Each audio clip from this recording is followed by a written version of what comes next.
Welcome everyone. Let's solve your last year's exam paper.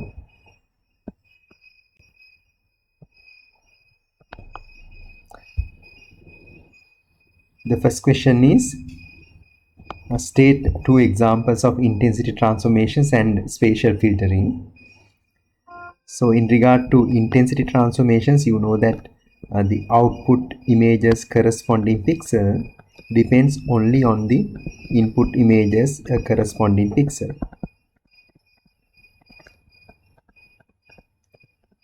So therefore, if we just do contrast manipulation, image thresholding, and so on, these turn out to be intensity transformations. So gamma correction, contrast enhancement, histogram equalization, intensity windowing, all these things are intensity transformations. Then if you take spatial operations or spatial filtering, in the output images pixel depends not only on the corresponding pixel of the input image but on a neighborhood. For example, a 3 by 3 neighborhood like this. So what are the examples? Like average filtering, image smoothing, sharpening, edge detection. Those things are spatial operations. Okay, then let's move to question 1b. Figure Q1b shows an intensity transfer function and an input image. Note that the transfer function SR is in the interval from 0 to 1 and the image Fij is in the interval 0 to 255. What that means is I have given you the image using U-int 8 numbers. That means the 0 is the lowest number and the highest number is 255. But for convenience, the transfer function from input image intensity R to output intensity S is given from 0 to 1. So you have to divide and multiply by 255 to suit this transfer function. All right. So here you can see this transfer function has three segments. This is the segment number 1, and this is segment number 2, and this is segment number 3. So we have to see where these pixels fall into segment number 1, 2, and 3 in the input image. So first of all, let's write the equation for segment number 1. That equation is actually very easy because you can see when input is 0, the output is 0. When input is 0.2, the output is 0.6. So therefore, the line is actually y equals 3x. So for line piecewise continuous line 1, 2, 3, segment number 1, y equals 3x is the equation. And then we have to see this is valid only for x in 0 to 0.2. So therefore we have to see if there are any intensities falling within that region. So you can see 10 should probably fall into that region. We can check that. So for example, when n is equal to 10 over 255, remember we have to divide by 255, which is actually equal to 0.04, as I have shown here. This falls to within this region, so therefore we can use this equation. So y should be equal to 3 times x, that is 3 times 0.4. That results in y equals whatever, and you have to multiply the out to compute the output. You have to multiply 3 times 0.4 by 255. So that approximately is 31. So for pixels with intensity 10, you have to put 31, 31, 31, and 31. All right. So then the next line segment, to compute that, we need these coordinate pairs are there. So when the input coordinate is, okay, when x is 0.2, y is 0.6, and the next coordinate pair is this one. When x is 0.8, y is 1. So using that, you can compute a line like mx plus c. So you know that m is equal to difference of y coordinates divided by corresponding difference of x coordinates. So which turns out to be 2/3, and then you can substitute this and one coordinate there to find out the intercept c. So y equals 2/3 x plus c. So let's substitute for x 0.3 and to y 0.6. Then you would get c as maybe 7 or 15. So I will not do that calculation, so you can check whether that calculation is correct. So therefore y is equal to 2/3x plus 7/15 for x in 0.2 to 8. Okay, now we can see if there are any numbers in the image which fall into that region, so we can suspect that x equals 100/255 would fall in that region. So it is 0.4, so it is within that range. So therefore the output would be 2/3 times 0.4, this 0.4 plus 7/15 times, of course, 255, which is approximately 187. So therefore for 100 values you have to put 187, 187, 187, 187. Okay, then finally you have the other one. For that the output is actually you can see 255, whatever the value is, from 0.8 to 0.1. So for line segment 3, y is equal to 255. So when x is in 0.8 to 1, right? So when the input value x is equal to 220,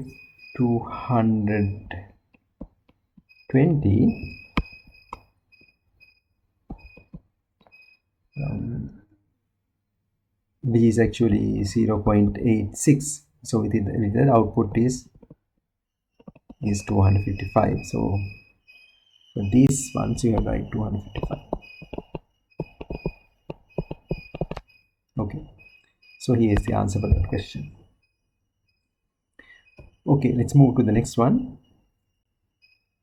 Consider the gamma correction designated by g equals f to the power of gamma. So here also g and f are in the range 0 to 1 and gamma is 0.2.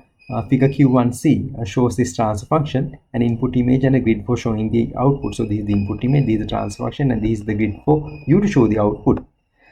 So if I give a question like this in the examination, you have to draw this grid in your exam paper and put the numbers so that it's easy for me to quickly look at that and mark.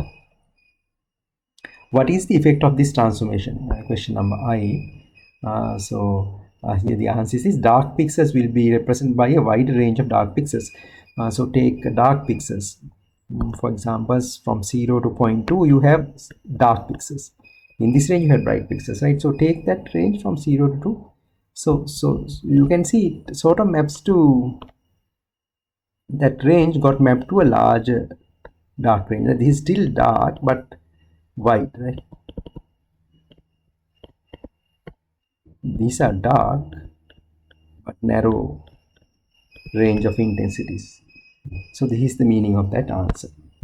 Okay, now we have to apply the gamma correction for the same image. So this you have to realize that x has to be divided by 255, and then we would have x as 0.039 for pixel equals 10. For pixel intensity equals 100, you have 0.39. For intensity equals 220, you have 0.867. So then when you compute G equals F gamma, the output would be 133.4, 211.46 and 247.58. Of course, you have to multiply the output by 255. So as a result, for pixels with intensity 10, you should write 133. When the input intensity is 100, you write 211.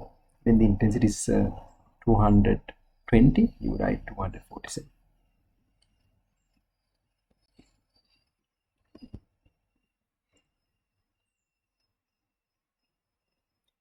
One 133, and so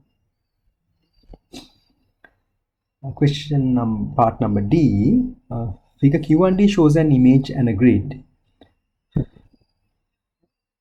So this is the image for the histogram, and the grid for the output is also shown. Sketch the histogram of this image. To sketch the histogram, you realize that these intensities are from 0 to 7. 0 to 7, so these are 3-bit images. So the numbers that you can represent using 3 bits are 0 to 7 numbers. So you can see how many 0 intensity pixels are there, how many pixels with intensity 1 are there. 2, 3, 4, 5, 6, 7. So I will not count all, but let's count with pixel intensity 7. 1, 2, 3, 4, 5. So that's 5. So you can even write this k and this as nk, how many of them are there. So with 6, I will compute, I will count 1, 2, 3, 4, 5, 6. Yes, 6. So the others you can count. So here I have given the answer: 30, 10, 12, 5, 2, 10, 6 and 5. That's the histogram. So you can plot it if you like. So at 0, 1, 2, 3, 4, 5, 6, 7. So for 0 it's 30, or a line with height 30. With 1 it's 10. With 2 it's 12.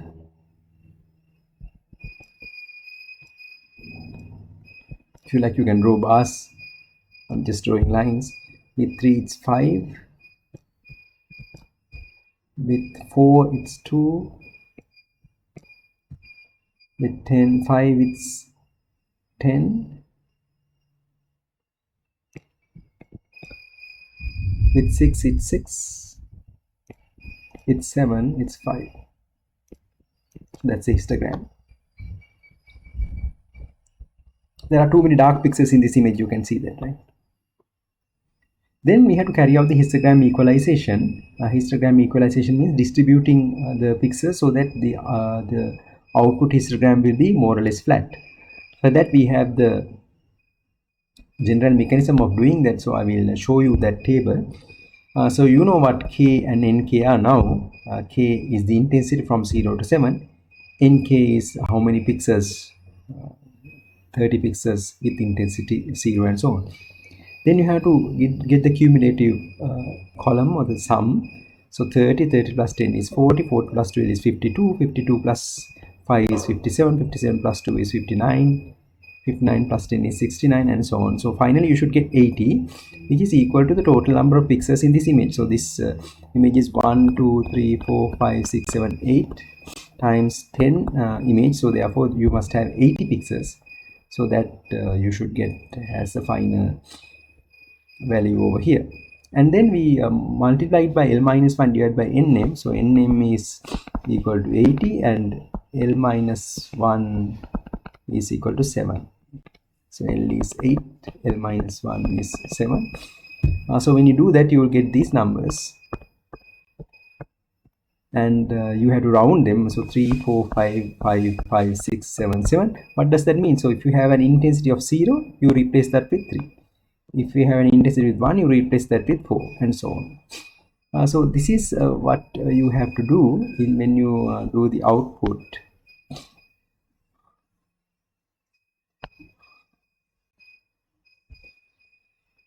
So 0 means 3. So for all the pixels that have 0, you must put 3.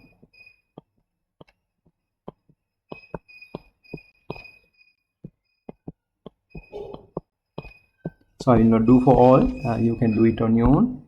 And then for pixels with intensity 1, the output value would be 4. Oh, sorry about that.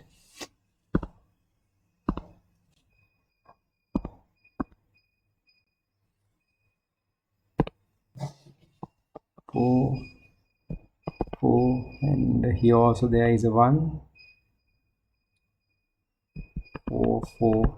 You have to search all the ones and write 4 over there.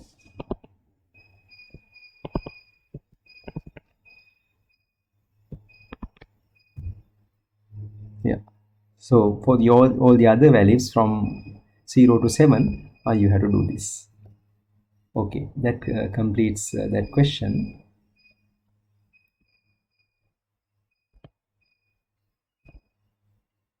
Now let's move to question number 2.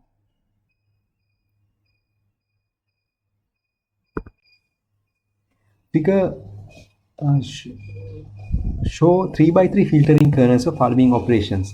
Average filtering. So average filtering means what do you do in this filtering? So you have the image, and that has pixels.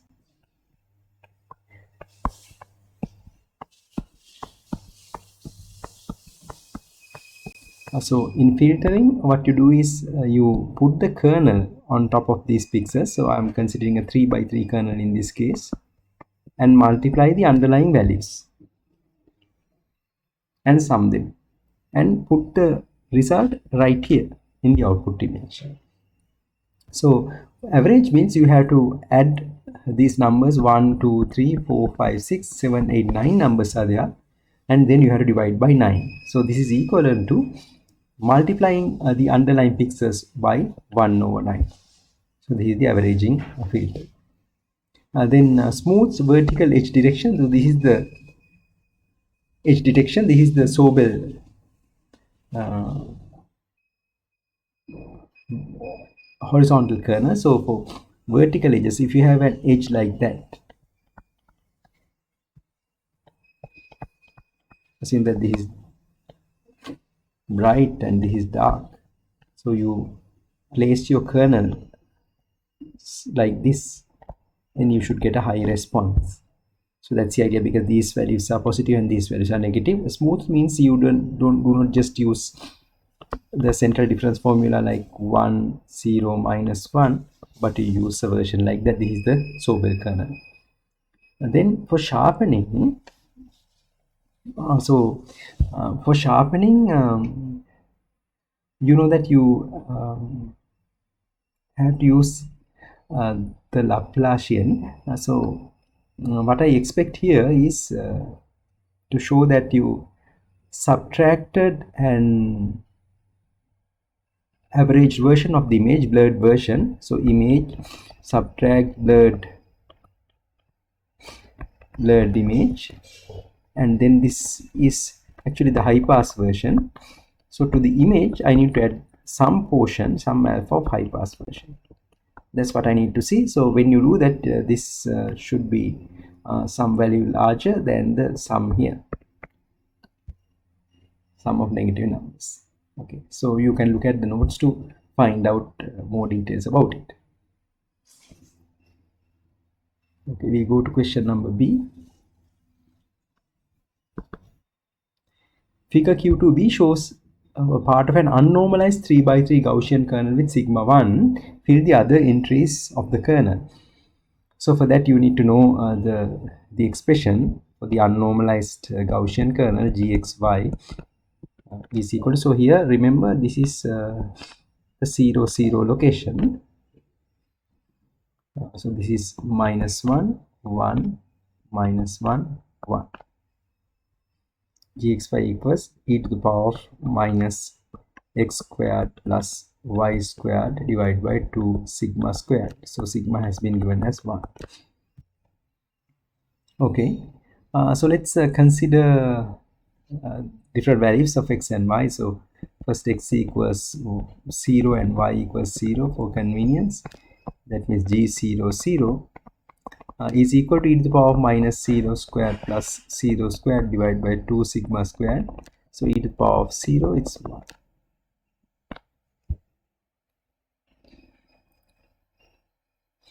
Then let's take for example this one. That means x equals minus 1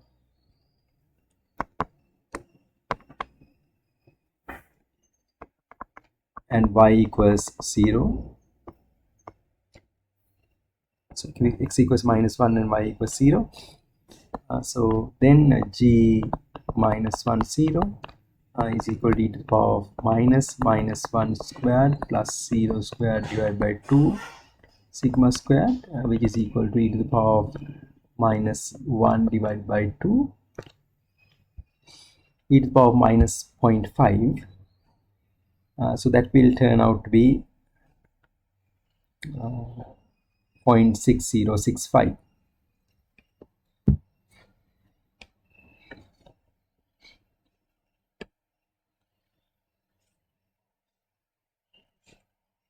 So you can see where these numbers appear again and again.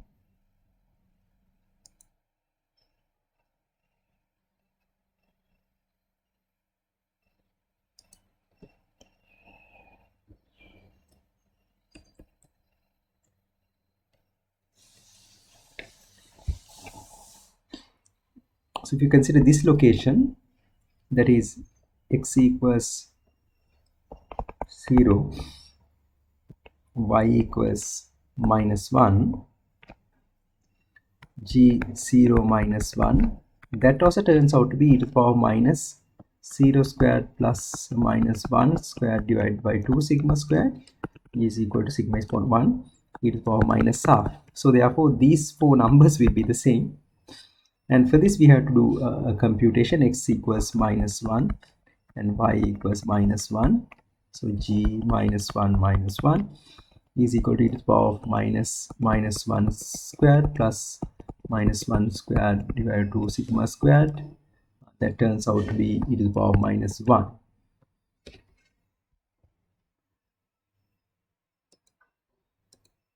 Is 0.3679. This turns out to be 0.6065. So this is what we put here. So remember here we did not have the normalizing constant. So therefore we have to normalize this. How do you normalize? We add all of them, take the sum of that. There are 9 numbers here, sum of all the 9 numbers, and take this one and divide by that sum. That's the answer to the second question, normalized kernel. So which is what I have done here. So you will get this for that. Then when the third question, what happens if sigma is chosen to be 3? So then sigma is too large. When sigma is too large, you can see in the e to the power term, e to the power of minus x squared plus y squared divided by 2 sigma squared. So this is a large number now, and 3 squared is even large. So whatever the values that you put, you get sort of numbers close to e to the power minus e to the power of 0. That means all of them will be close to 1. So you will get sigma is too large to be represented by 3 by 3 kernel. All entries will be close to each other, or will be close to 1. Okay. Let's move to question number C.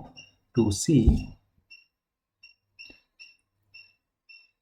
Figure 2C shows an image, a filtering kernel, and a grid for displaying the output. Carry out the filtering operation on the image using this kernel. Show the output in the given grid. So let's do for one. So you see now this is, I have not told about the overlaps. So we have to ensure that this kernel fully overlaps with the image. So only certain positions are computable. So the only here you can keep it, otherwise if you try to keep it here or there, so it will not overlap with the whole image. So assume that we keep the kernel here. So now we are computing the output at this location. So 10 you multiply by 0.1, 50 you multiply by 0.1, 50 you multiply by 0.1, and 20 you multiply by 0.1, this by 0.2, this by 0.1, this by 0.1, this by 0.1, this by 0.1. So here you get 69. Multiply and add them. Multiply and add them. So you can. So shall I do that? So 1 plus 5 plus 5 plus 2 plus here divide by 10 plus 5 plus 4 plus 17 plus 20. That's what you would get.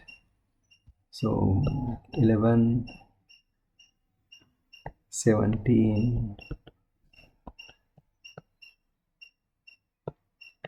and here 41.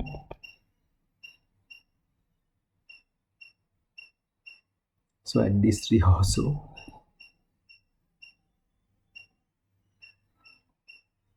Yeah, 69. Okay, so now then you are done with that position. Then you move the kernel to the next location. That means we are done with this. We want to compute the output here. Then you move the kernel here.